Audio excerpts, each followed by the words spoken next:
വടിക്കമ്പിന് ഒരു തട്ട് പോലും വേണ്ടി വന്നിട്ടില്ല വിനോദിന്.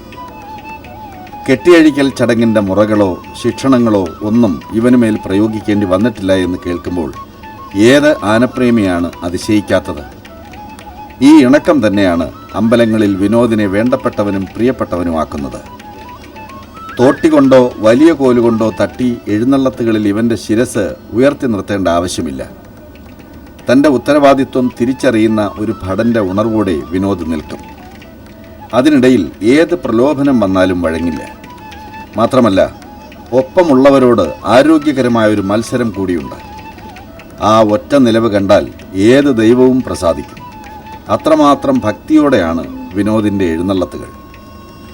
ഒരു സിനിമാ പ്രേമി കുറസോവയുടെയും ബർഗ്മാൻ്റെയും എല്ലാം ചിത്രങ്ങളിലെ സൂക്ഷ്മ അംശങ്ങൾ ശ്രദ്ധിക്കുന്നത് പോലെ എല്ലാ ഉത്സവ പറമ്പുകളിലും ആതിര വിനോദിനെ സൂക്ഷ്മമായി പിന്തുടരുന്ന ആനപ്രേമികളുണ്ട്.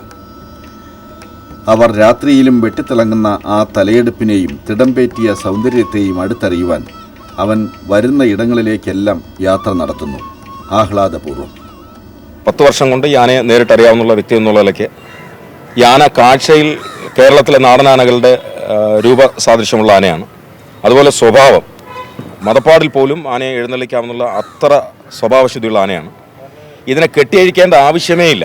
കാര്യം പഴയ പാപ്പാൻ മാറി പുതിയ പാപ്പാൻ വന്നപ്പോൾ വടിക്കമ്പിന് ഒരു അടി പോലും കൊടുക്കാണ്ട് പുതിയ പാപ്പാൻ ആനയെ ചട്ടമാക്കി കൊണ്ടുപോയത്. അത്ര ശാന്ത സ്വഭാവിയും പിന്നെ തലയെടുപ്പും പിന്നെ ഒറ്റ നിലവെന്ന് പറയും. ആന എഴുന്നള്ളിച്ച് നിർത്തി കഴിഞ്ഞാൽ ഒറ്റ നിലവിൽ ആന നിൽക്കും. ആനക്കാരൻ വടിക്കമ്പ് കൊണ്ട് പൊക്കേണ്ട ആവശ്യമൊന്നുമില്ല. ഒറ്റ നിലവാണ്. പിന്നെ വീണെടുത്ത കൊമ്പുകളാണ്.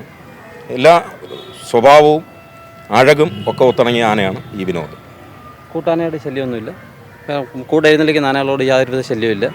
ആർക്ക് വേണമെങ്കിലും എഴുന്നള്ളിക്കാം. ആരോടും യാതൊരു വഴക്കുമില്ല. എനിക്ക് ആരോടും ഒരു പിണക്കവുമില്ല. അതിലെ വിനോദിനെക്കുറിച്ച് വളരെ കുറച്ച് കാലമായിട്ട് നമുക്ക് അടുത്തറിയാവുന്ന ആനയാണ്. വളരെ സൗമ്യനാണ്. ഞങ്ങൾക്കൊക്കെ വളരെ താല്പര്യമുള്ള ഒരു ആനയാണ്. വളരെ ലക്ഷണമൊത്ത ഒരു ആനയാണ്. ഞങ്ങൾക്കുള്ള ആനയുടെ സത്യം പറഞ്ഞ ഒരു ആനപ്രേമം ഞങ്ങൾക്കുണ്ടായത് ആതിര വിനോദ് വഴിയാണ്.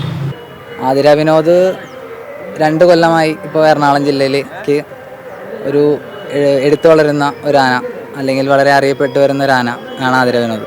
ഇപ്പോൾ എറണാകുളം ജില്ലക്കാർക്ക് കഴിഞ്ഞ കൊല്ലമാണ് ആതിര വിനോദിനെ പരിചയപ്പെടുത്തിയത്. തൃപ്പൂണിത്തുറയിൽ ഏകദേശം മെയിൻ ഒരു ഉത്സവങ്ങളിൽ ഒരു പ്രധാന ഘടകം എന്നുള്ള തൃപ്പൂണിത്തുറ ഉത്സവത്തിന് ആതിര വിനോദ് വരികയും അങ്ങനെ തന്നെ ആനയ്ക്കൊരു നല്ലൊരു പേരുണ്ടാവുകയും ചെയ്തു.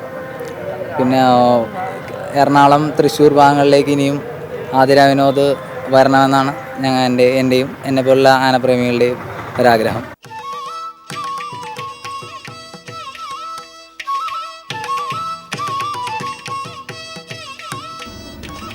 വൈക്കം മഹാദേവ ക്ഷേത്രത്തിലെ അഷ്ടമി മഹോത്സവം, തൃപ്പൂണിത്തുറ പൂർണ്ണത്രയേശ്വരി ക്ഷേത്രത്തിലെ വൃശ്ചികോത്സവം, കന്യാകുമാരി ജില്ലയിലെ പ്രസിദ്ധ ക്ഷേത്രമായ അളപ്പൻകോട് അയ്യപ്പ ക്ഷേത്രത്തിലെ അയ്യപ്പൻ വിളക്ക്, പൂരങ്ങളായ ചെമ്പോത്തറ പൂരം, ഉത്രാളിപ്പൂരം, പാർക്കാടിപ്പൂരം, ചീരംകുളം പൂരം, നെന്മാറവേല എന്നിവിടങ്ങളിലെല്ലാം ഇന്ന് വിനോദിൻ്റെ നിറസാന്നിധ്യമുണ്ട്.